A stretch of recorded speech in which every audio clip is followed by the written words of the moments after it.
Welcome to Philosophy and Faith, where our goal is to help you navigate your intellectual and spiritual journey, especially in regards to topics like God, faith and doubt, meaning and purpose, and more. I'm Nathan Beasley. And I'm Daniel Jepson. And together we discuss the big questions that humans have wrestled with for thousands of years. We're glad you can join us.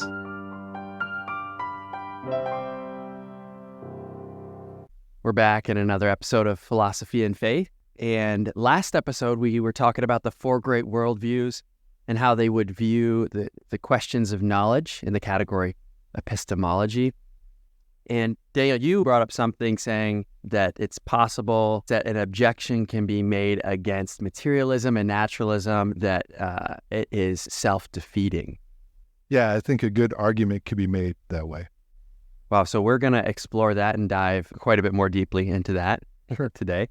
But as we get started, I just want to ask you, okay, so why are we having this discussion? What's the goal of today's episode? It's good to remind ourselves of the goal of what we're trying to do in the podcast. We are not trying to add to the noise in argument. We're not trying to prove other people are wrong. Our goal is rather to make the case that theism is at least as intellectually satisfying and coherent as any other worldview, including naturalism. And therefore, a person is intellectually justified in choosing that if they desire to. We're just trying to free up a person to make that choice without feeling like they're leaving their brains at the door.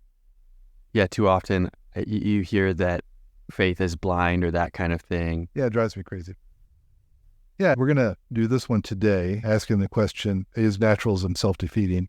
And then we'll have two more episodes on the four worldviews, dealing with eschatology or history, where is history headed, and then also aesthetics, what is beautiful, in light of those four worldviews. So two more on the worldviews. And then I think we'll have one or two dealing with the idea of certainty and faith and doubt. Some people think that you have to have certainty to have faith, and I think that's very mistaken. So we'll talk about that. Great. So in this episode, you're talking about whether or not naturalism is self-defeating. Will you talk about what it means? What is self-defeating? What does that mean? Yeah, very similar to just saying that it's self-contradictory. But in terms of analyzing arguments, self-defeating is a little bit more precise. What it means is that you are making a claim which by its nature undermines the foundation for making that claim. Let me give you an example. I was teaching intro to philosophy class, and we came to the part about truth, and we were just kind of beginning the discussion, and one student volunteered says, well, I don't believe there is truth. I don't believe you can know the truth. There is no absolute truth. And I said, oh, so you believe there is no truth that you can know? Yes. I said, okay, Bill, I think that was his name. Do you mean that as a true statement? And I was amazed because you could see the light bulb going off in his head, and his eyes kind of got bigger, and he stepped back and thought about it. I never thought about that. And I was surprised. Yeah. Because that objection to that claim that there is no absolute truth undermines the concept of truth goes at least back to Socrates. So, wow, he used that against the skeptics. So I thought it was going to be pretty obvious that that was a self-defeating statement. To say that there is no truth is making a truth claim. Yeah. Well, you've just undermined the ability to make truth claims. Wow. So that's a self-defeating statement. So what we're arguing here about naturalism is that to make the statement that naturalism is true is a self-defeating statement because it undermines your ability to make that true statement and to know it's true. Will you walk us through it? Yeah, I'd be glad to. So naturalism is basically the worldview that says there is no God or gods. This material world is all that there is, or this natural world. And however you want to define that, you can call it the cosmos, you can call it the universe, you can just use a more generic term, world or reality. However you want to define that, what you're doing is you are excluding the supernatural element to it. Okay. That's at the heart of naturalism. So naturalism is making the claim the natural world is the only reality. So who are some of the naturalistic thinkers? Well, there's all kinds of them. So Darwin would be one of them.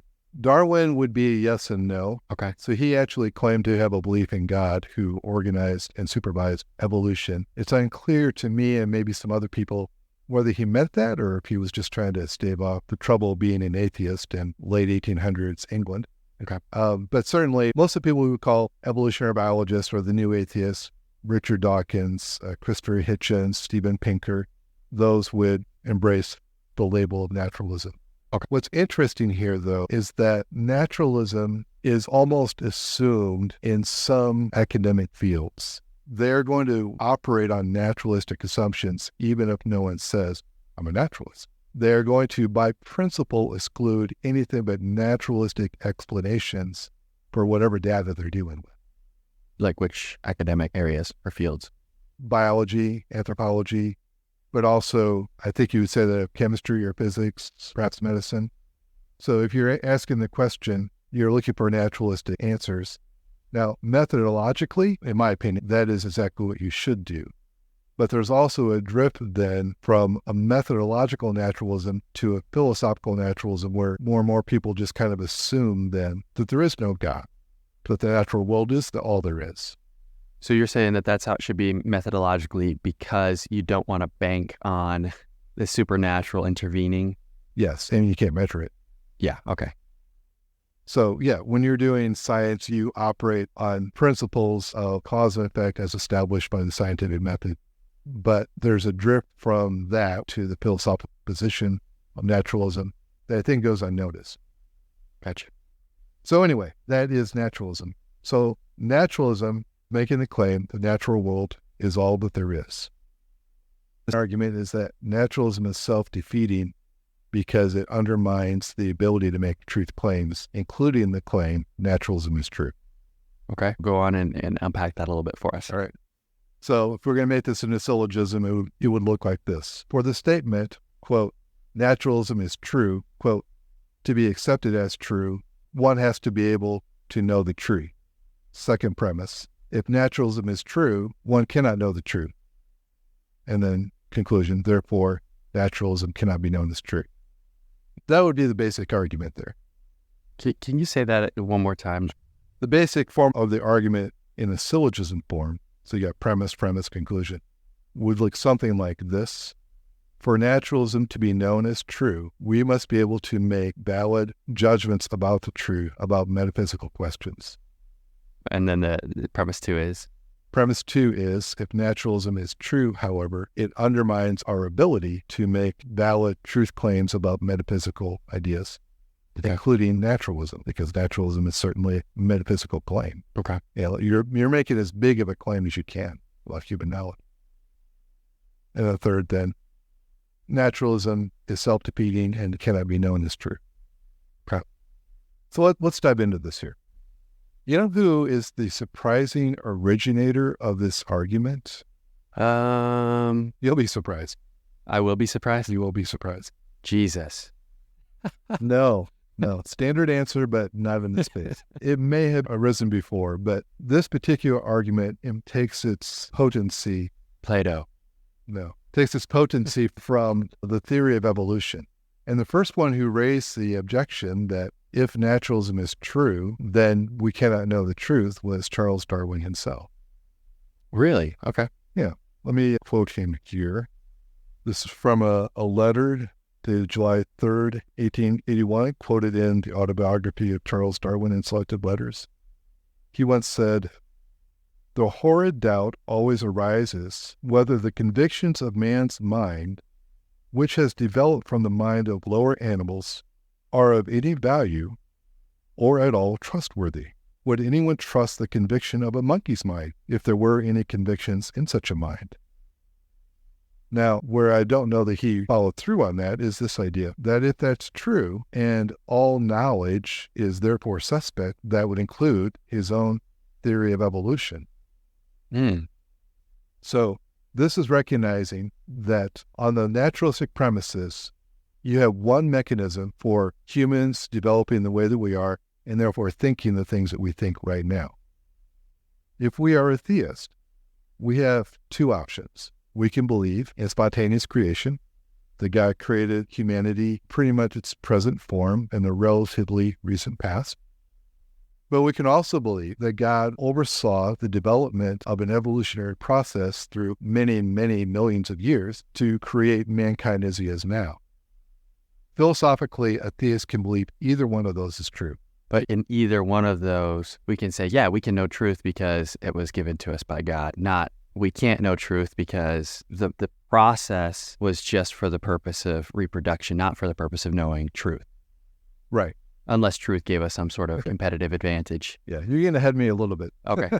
No, that's fine. On either of these viewpoints, whether it took 6 days or it took 60 million years, what's important philosophically for this point, especially in the area of epistemology, is this. It was guided by a rational being for a rational purpose, and that includes making mankind in his own image, including rational ability that works like his does. So that is consistent with that premises, whichever mechanism you choose.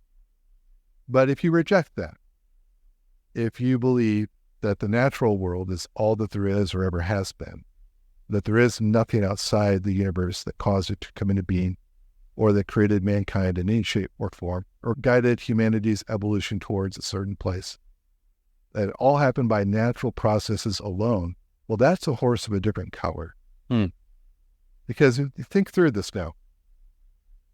If it's true, the natural selection alone, and we should probably define this is just the idea that certain traits are naturally selected to increase in a proportion in the next generation only because it gave them increased evolutionary fitness, usually defined as they're able to get more resources. All right. So natural selection means it's naturally selected on that basis alone. That's the only reason that any species is the way it is, including us. Every species is formed by that alone, including humanity, including Homo sapiens, and that includes every organ in your body, including your brain. Now, if that's true, then it's also necessarily true that our brains are formed by natural selection alone, unguided natural selection. That's where the problem comes in, because then you realize that your brain, and therefore your thoughts, which arise out of your brain, are formed not to find truth for evolutionary fitness, to be useful for reproductive fitness in different kinds of environments. That's not the same as being able to say that your mind is formed to find truth. So when you think through that, all of a sudden then you have a problem stating that the human mind is able to form true statements, especially about anything beyond immediate sense experience, including the statement that the natural world is all that there is. So that's the argument in a nutshell. So how do you know that evolutionary fitness and finding truth are mutually exclusive? I mean, can they both be true? Yeah, so the question is, how do you know that they are mutually exclusive? The answer is you don't know that, but you don't know the converse either. On naturalism's premises, you cannot know evolutionary fitness and truth are the same thing, or that mind developed of one will also be able to find the other. So the argument you're making is one that naturalists will obviously tend to make. Mm-hmm. But the assumption and the premise of that argument is this: if useful, then true. If it's useful for producing evolutionary fitness, if it's useful for propagating more genes of the species who think that particular way, then it's true. And when you think about it as, okay, that's a premise, but that's a premise that has not been established or proven at all. It's an assumption made to say of a theory.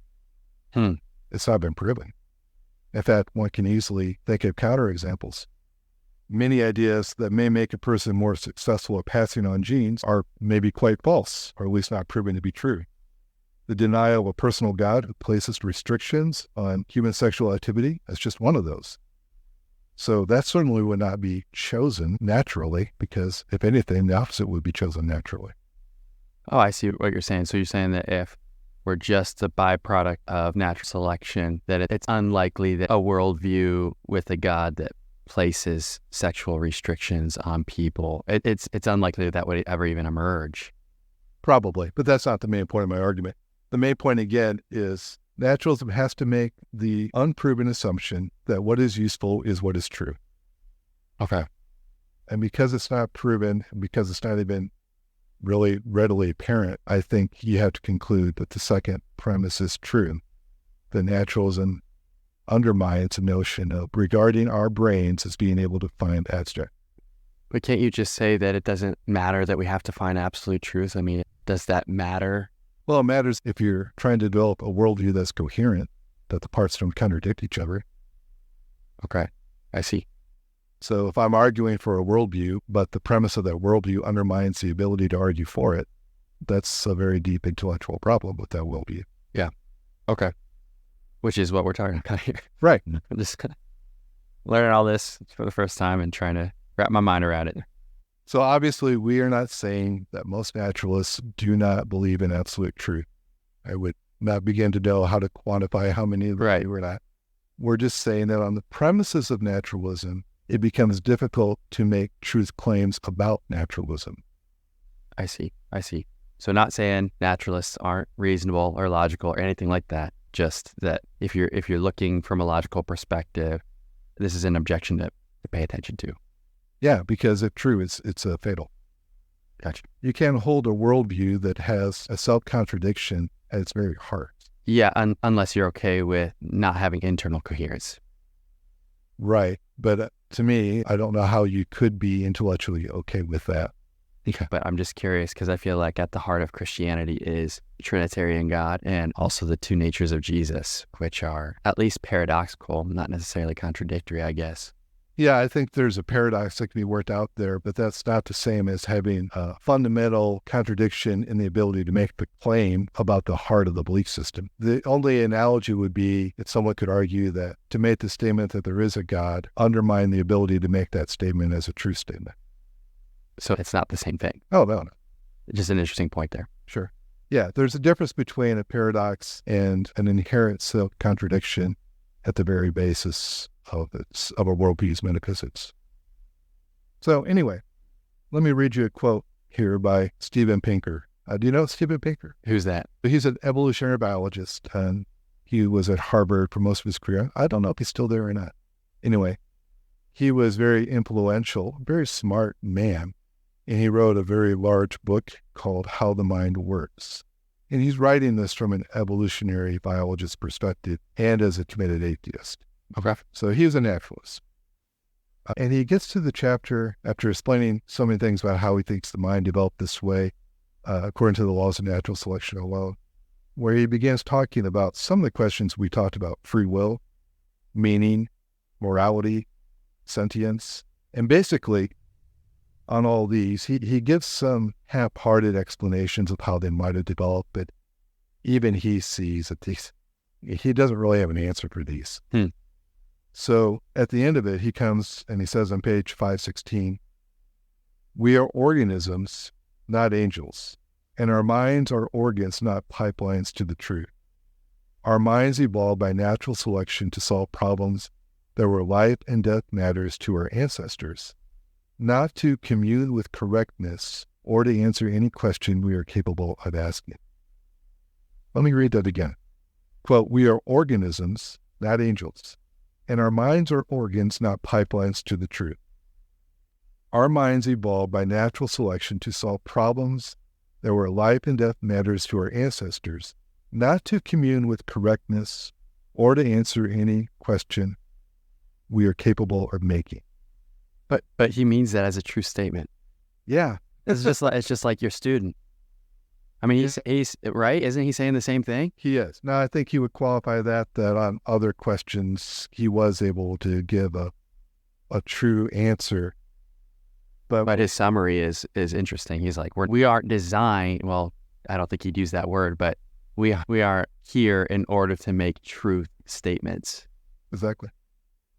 About the most important issues, especially, he says, we have no reason to believe that we can commune with correctness or answer any question we're able to ask.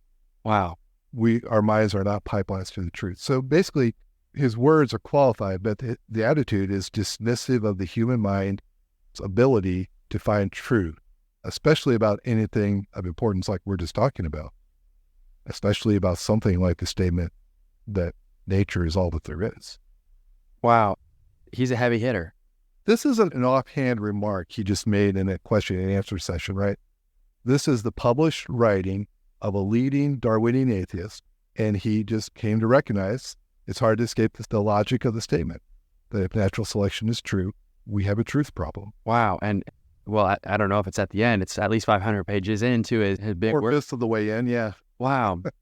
Yeah. Let me read you one more quote. This is by A.N. Wilson, who was A brilliant man. He was a critic of theism and an atheist for most of his years. But Is he still alive? I don't know. Okay. In April 2009, in an article in Mail Online, he wrote this, quote, "Our bishops and theologians, frightened as they have been by the pounding of secularist guns, need the kind of bravery like Sir Thomas More's more than ever now. Sadly, they have all but accepted that only stupid people actually believe in Christianity, and that the few intelligent people left in the churches are there only for the music, or believe it at all in some symbolic or contorted way, which when examined turns out to not be belief after all. As a matter of fact," he says, "I am sure the opposite is the case, and that materialistic atheism is not merely an arid creed, but totally irrational. Materialistic atheism says that we are just a collection of chemical.